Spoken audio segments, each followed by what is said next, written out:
KC Concepcion, wide receiver, Texas A&M. This is a 6-foot wide receiver that commanded a target share on 27% of his routes in his college career with an 88.7% open target rate. This guy gets open and he gets the ball. Looking at this Texas A&M season, their first touchdown of the year was a return touchdown by KC Concepcion. That tells you everything you need to know about the danger of this player getting to the open field. He did it again against LSU, against good competition.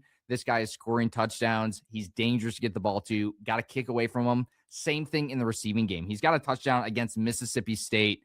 Wow. He gets the ball. He's wide open. He gets the ball. Two guys are trying to tackle him, avoids the first guy, and then he has that second level effort that you love to see getting into the end zone. That's the kind of player you're getting with KC Concepcion. He's fast. He's dangerous in the open field. And one of my favorite things about him, that whatever NFL team gets him is going to be taking full advantage of. You can bet your bottom dollar that. You can bet your bottom dollar that. You're betting your bottom dollar. When you said bet your bottom dollar, I was like, okay. And then you corrected yourself. I just started dying laughing. You're like, yeah, I hated that. And one benefit for whatever NFL team gets this guy on their team, they're going to use him because there's no way for the opponent to stop him from getting the ball. They can do screens. They can do end arounds. They can scheme him open extremely easily. And then it's just up to your defenders. Can they make the open field tackle?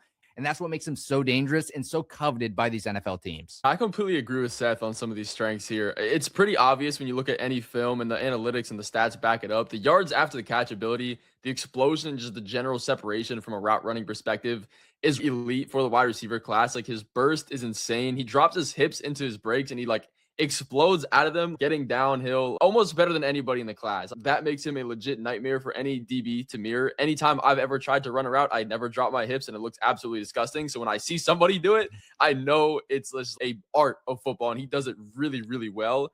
His 2025 season, more than half of his yards came after the catch. He avoids tackles on 21% of his career touches, and he averaged 6.6 yards after contact and yards after catch per reception. He just is the definition of a yards after catch guy, and he's very versatile as well. Like Seth was saying, he can pretty much fit into any scheme. He won the college football most versatile player award.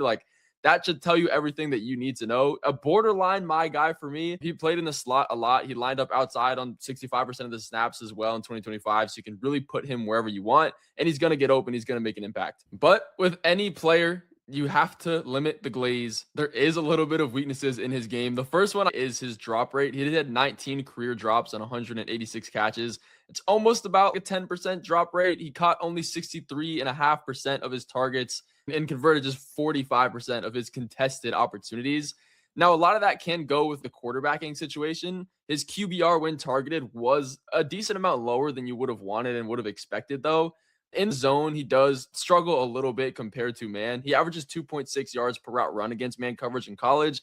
That drops to 1.88 against zone. It's not a deal breaker, but NFL teams do play a lot of zone. Roughly 70, almost 80% of defenses in the NFL is zone coverage. If that split holds up at the next level, you could see his efficiency on just a per target perspective take a little bit of a hit in those big games, but that's something that he can improve on, and his strengths really do outweigh the weaknesses. Yeah, and a couple other weaknesses, even though I personally think this guy is special, one of the highest ceilings in this entire draft class is the drops. Like Avery was saying, one of the problems he has here is it's technique based a lot of the time as well, by letting the ball into his chest. That leads to drops, especially in those zone coverages where there's going to be quick contact to him after he catches the ball, or he's not quite sure where the contact is going to come from because he's letting that ball into his chest. Other key weaknesses, we didn't see a lot of receptions at Texas A&M, but they did rank 45th in completions for 2025. So not a top tier passing offense overall.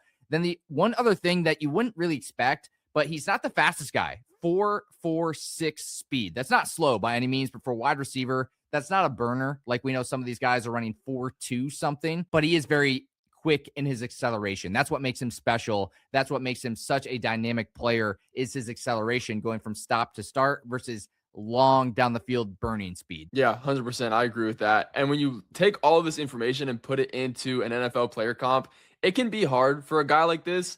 The first thing that comes to mind as a floor NFL comp for me is a John Mechie kind of guy. I think at a peak. I think a Lad McConkey, that kind of NFL player, an electric slot guy, you can move him out wherever you want outside. He just makes an offense better by being on the field. And that, goes into fantasy football success as well. My pro comp is Zay Flowers. That's another wide receiver that has struggled with drops. I'd like to see get that cleaned up himself, but he's got that joystick ability. That's what Lamar Jackson calls Zay Flowers, the human joystick. That's what KC Concepcion can bring to an offense, that if you scheme him open, you get him in the right offense, and you get him the ball in open field, nightmare for defenders. KC Concepcion is a my guy for me. I've worked really hard on the rookie guide. I've watched every wide receiver in this class, and KC Concepcion is someone I'm betting on with a lot of confidence.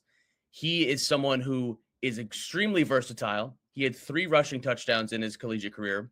He also had 2 punt return touchdowns in his collegiate career, and he's going to go on day 1 or 2. Some other wide receivers that had 2 or more punt returns in college that went on day 1 or 2, Jalen Waddle, Jaden Reed, Deontay Johnson, who was good for a second, and Christian Kirk. Those are some guys that he could be in the same echelon with. They touched on the drop issues a little bit. I'm not super worried about it. I think he's going to fix that. And Concepcion is someone that's impossible not to root for. His story is amazing. He's going to be a great locker room guy. His teammates are going to love him. And he's someone that there's certain names, right? When you're looking at prospects and you hear that name and you're like, that guy is going to be really good. KC Concepcion is a name that's going to dominate in the NFL. And I'm going to plant my flag on that.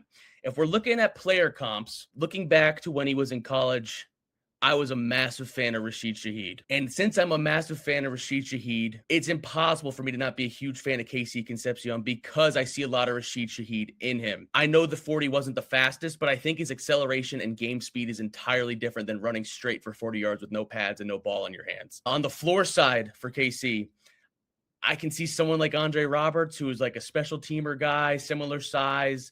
KC's much faster.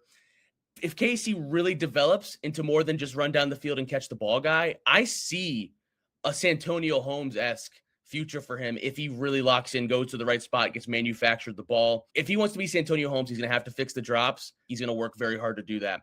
He's one of the youngest breakout ages of any players in this entire draft.